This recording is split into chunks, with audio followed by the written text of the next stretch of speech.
আসন্ন ত্রয়োদশ জাতীয় সংসদ নির্বাচন ও গণভোটকে সামনে রেখে বর্ডার গার্ড বাংলাদেশ সারা দেশে 495টি উপজেলার মধ্যে 6টি উপকূলীয় উপজেলা ব্যতীত 489টি উপজেলায় 37,000-এরও অধিক সংখ্যক জনবল মোতায়েন করেছে। পাশাপাশি সীমান্তবর্তী 61টি উপজেলায় বিজিবি এককভাবে নির্বাচনী দায়িত্ব পালন করবে। একটি পেশাদার, শৃঙ্খলাবদ্ধ ও নিরপেক্ষ বাহিনী হিসেবে বিজিবি নির্বাচনকালীন সময়ে শান্তিপূর্ণ পরিবেশ নিশ্চিত করা, আইন শৃঙ্খলা রক্ষা করা এবং জনগণের ভোটাধিকার সুরক্ষায় সক্রিয় ভূমিকা পালন করবে। পানছড়ি ব্যাটালিয়নের দায়িত্বপূর্ণ 21.8 কিলোমিটার সীমান্তের সুরক্ষা, চোরাচালান, অস্ত্র ও মাদক পাচার, অবৈধ অনুপ্রবেশ ও অন্য যে কোনো সীমান্ত অপরাধ প্রতিরোধ করতে নিয়মিত টহল পরিচালনা, সীমান্তে নজরদারি ও গোয়েন্দা কার্যক্রম পরিচালনার মাধ্যমে নিরাপত্তা নিশ্চিত করছে। এছাড়াও পার্বত্য চট্টগ্রামের 24 পদক ডিভিশনের আওতায় অপারেশন উত্তরণের কাউন্টার ইনসার্জেন্সি অপারেশন পরিচালনা করছে।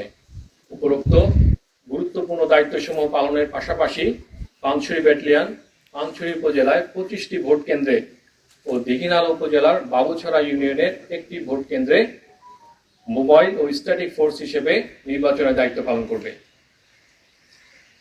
বিজিবির উপর অর্পিত নির্বাচনী দায়িত্ব সুষ্ঠু ও সুন্দরভাবে পালনের নিমিত্তে সদর দপ্তর বিজিবি পরিকল্পনা অনুযায়ী গত 31 আগস্ট 2025 হতে 22 জানুয়ারি 2026 তারিখ পর্যন্ত 3টি ধাপে ব্যাটালিয়নের সকল সদস্যকে নির্বাচনী যুগোপযোগী প্রশিক্ষণ প্রদান, সিচুয়েশনাল ট্রেনিং এক্সারসাইজ মহড়া অনুশীলন এবং রাইট কন্ট্রোল সামগ্রী ব্যবহারের উপর প্রশিক্ষণ প্রদান করা হয়েছে। এছাড়াও ড্রোনের মাধ্যমে নির্বাচনী এলাকায় সার্ভেলেন্সের জন্য ড্রোনের উপর প্রশিক্ষণ প্রদান এবং বিজিবিতে নতুন সংযোজিত নন লিথাল উইপনের উপরও প্রশিক্ষণ প্রদান করা হয়েছে। আসন্ন ত্রয়োদশ জাতীয় সংসদ নির্বাচনকে সুষ্ঠু, সুন্দর, শান্তিপূর্ণ ও নিরপেক্ষ করার লক্ষ্যে পানছড়ি ব্যাটালিয়ন কর্তৃক গত 30 জানুয়ারি 2026 তারিখ পানছড়ি উপজেলায় 4টি বেস ক্যাম্প স্থাপন করত 6 প্লাটুন বিজিবি সদস্য মোতায়েন করা হয়েছে। এছাড়াও পানছড়ি ব্যাটালিয়ন দীঘিনালা উপজেলার বাবুছড়া ইউনিয়নের দুর্গম পাহাড়ি নারায়ণছড়িতে একটি হেলি সাপোর্টেড ভোট কেন্দ্রের সার্বক্ষণিক দায়িত্ব পালন করছে।